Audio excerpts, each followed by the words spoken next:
I've been trying to write a Dark Souls script for about a month now.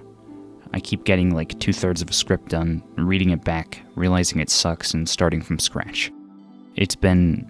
how do I put this? Do you remember how you felt in the Tomb of the Giants? Yeah, that's how I've been feeling for the past month. But on the bright side, I've been spending a lot of time thinking about the game, and while I may not have anything to show for it, I have fleshed out my opinions on it quite a bit. Dark Souls is a very flawed game, but its strengths are strong enough that I still feel comfortable calling it great overall. When I said that, I'm sure most of you thought about the world design, the thick atmosphere, or maybe even the lore, but I've never cared about those kinds of things as much as a lot of other Dark Souls fans seem to. I can certainly appreciate things like that in video games, but they're rarely enough to carry the experience for me. No, what I really care about is gameplay. And unfortunately, the moment-to-moment gameplay is the source of most of my issues, but like the game as a whole, I still feel comfortable calling it great overall. And that mostly comes down to one thing: its approach to difficulty. Okay, stick with me here. I know this is the most overdone topic for a Dark Souls video, but you're gonna have to trust me that this video has a little more substance than just, I died and therefore the game is good. But before we can get into that substance, I need to drop a bit of a spoiler warning here. There's not too much of a story to spoil, but I will be showing footage of and talking about a number of areas and bosses. If you don't want to hear that, then thanks for watching and keep gaming, gamers. Now get out of here. Anyway, I'm not the kind of person who's a fan of difficulty for its own sake. I would guess most of you watching aren't that way either. There's a reason I'm not writing an essay on Cat Mario right now. Most people can agree that a game being difficult doesn't automatically mean it's good. And with this in mind, Dark Souls' reputation is a bit of an issue. Before I'd played the game, my impression of it was mainly shaped by YouTube comments that said things like, "Yeah, I died to the Taurus demon 20 times in a row before I found a way to cheese him. It was awesome." I see the point of these stories. They're supposed to explain how the difficulty of the build-up made the inevitable victory that much sweeter, which is something Dark Souls difficulty does very well. But from the perspective of an outsider, I just thought, wow, this game sounds like it sucks, it just kills you a bunch. In fact, I would have probably never played it if my friend Hut hadn't assured me that it wasn't just a hard game, it was actually a good game as well. So if you're someone who hasn't played the game and apparently doesn't care about spoilers, let me tell you this. Dark Souls isn't just a rage game or anything like that. It actually uses its difficulty to enhance the experience, rather than to just make the player have a bad time. The difficulty in Dark Souls serves a few purposes. It keeps the player engaged, it helps immerse them in the game's world, and it enhances the eventual moments of triumph. That's right, this video has a 9th grade level thesis statement. Watch till the end to see the works cited page. You won't want to miss it. But in the meantime, let's talk about that first point. Let me ask you this. In terms of gameplay, what is the point of difficulty? What does it add? Because I don't think this is going to be a very controversial statement. Getting your ass kicked over and over again isn't the most fun thing in gaming. But just because something isn't very enjoyable doesn't mean it's not valuable, and in the case of difficulty, its value comes from the range of emotions it can create, ones you'd struggle to pull off without it. Stress, fear, panic. Let's just say you don't really feel these things in Kirby's Epic Yarn, and while these aren't exactly pleasant emotions, they can make a game far more intense and engaging. Of course, this kind of thing won't work for every game, but it does work very well for Dark Souls, where it keeps the player engaged despite its slower-paced gameplay. To demonstrate my point, let me try something. Let me show you a clip.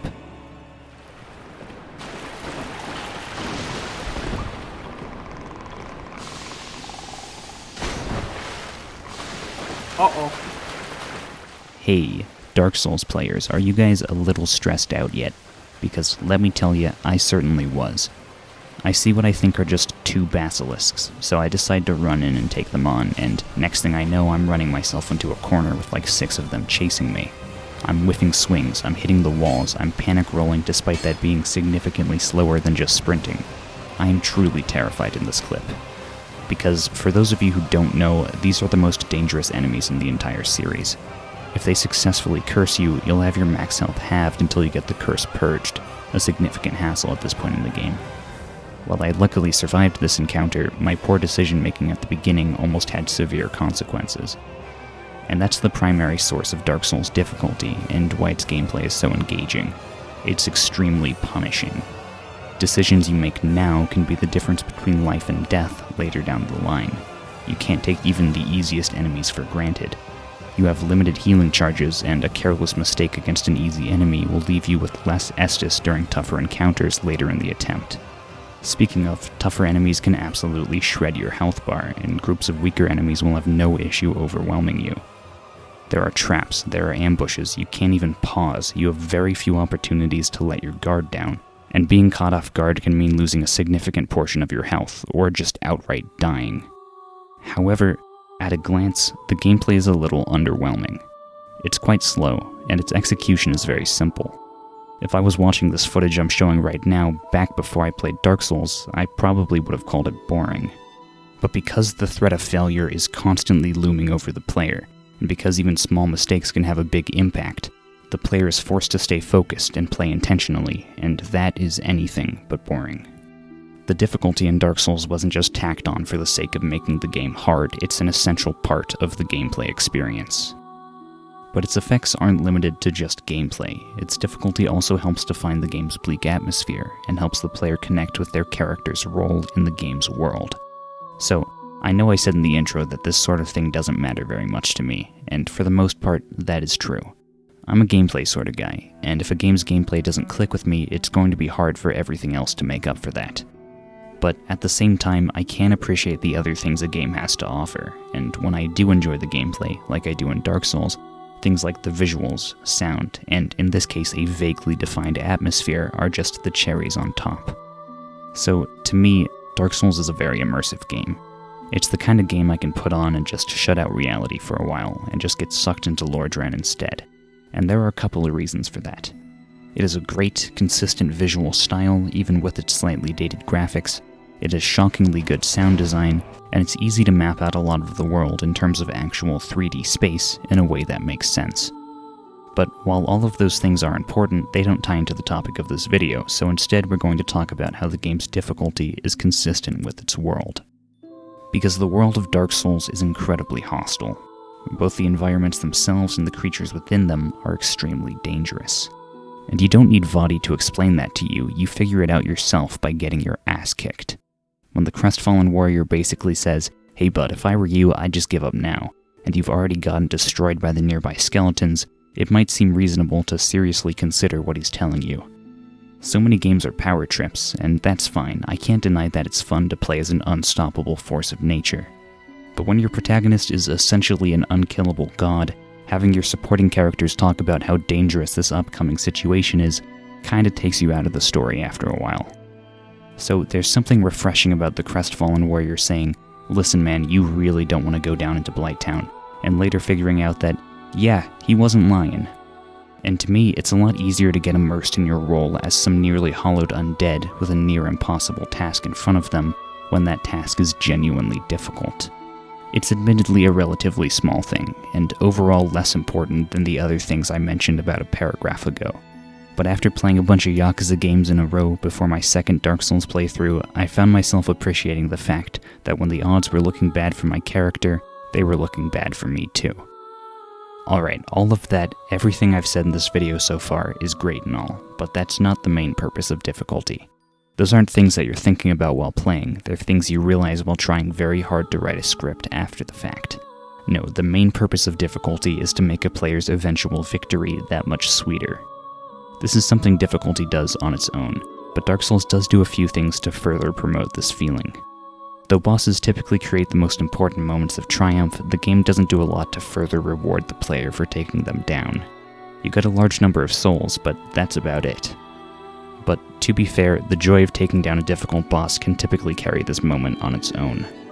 However, it's a little harder for general level exploration to feel this rewarding, so Dark Souls has to give it a little push in the form of bonfires.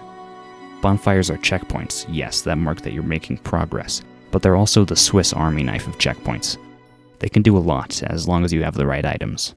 You can upgrade and repair your equipment, you can warp to certain other bonfires, you can change your spells, I don't know, I'm not a nerd. All of this on top of setting a spawn and refilling your Estus flask. They also let you spend your two most fragile resources, souls and soft humanity. I call these fragile because you drop them in a bloodstain when you die, and you have one life to pick that bloodstain up before they're gone forever. But they're also incredibly powerful resources, with souls allowing you to level up, and soft humanity allowing you to restore your humanity. Which, if you haven't played Dark Souls, don't worry too much about it, just know it's good. And my personal favorite trait of Bonfires, they essentially allow you to pause. They're one of the only areas in the game where you can take a break without having to worry about whether enemies are chasing you, though you can still get invaded. Basically, bonfires are both the safest and the most powerful places in the game, by far. However, they're quite spread out, with some areas having only 1 or 2. You'll sometimes be fighting your way through a level for 15 or 20 minutes before you find the next one, and that entire time, the pressure's mounting. You've been collecting souls, you've been slowly draining your Estus, and if you die now, you'll have to do it all again, albeit with a bit more knowledge. You're starting to get nervous, you have no clue how much further you have to go, but then you see it. Finally, the next bonfire. And, I'm going to say it, that feeling is even more powerful than the joy of taking down a boss. And this feeling isn't simply due to the difficulty itself, though overcoming the challenge and making progress is a major factor. I give more credit to the fact that Dark Souls has a number of risk-reward systems built around that difficulty in general level exploration. It forces the player to decide whether they want to keep pushing in hopes of finding the next bonfire, or whether they want to head back to the previous one instead of risking their current souls. If they head back now, they can cash in their souls, refill their Estus, and give this section of level a fresh shot, now with the knowledge of what awaits them. They could even kindle a bonfire to get a few more Estus if they think they need it. This is the safe option.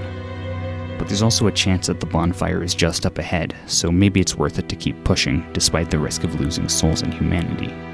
This question of whether the player should keep pushing forward, or whether they should just cash in the souls they already have, is an important part of what makes the general level exploration so tense and exciting, especially in the first half of the game. And this decision would have little meaning if the game wasn't as punishing as it currently is. Each step the player takes away from the bonfire is a serious risk, because death can come at any moment, and the stress that creates makes finding that next bonfire a huge relief. While everything else I said in this video was a valuable use of difficulty, this feeling right here is the best example of how Dark Souls uses its uniquely punishing gameplay to create an unforgettable experience. It doesn't just want you to die, it uses the threat of dying to craft unique gameplay scenarios.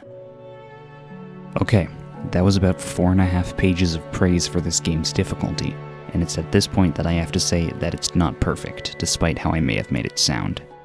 Everything I've said in this video only holds true when the difficulty is fair, and while I think it's fair most of the time, there are moments that feel anti-player.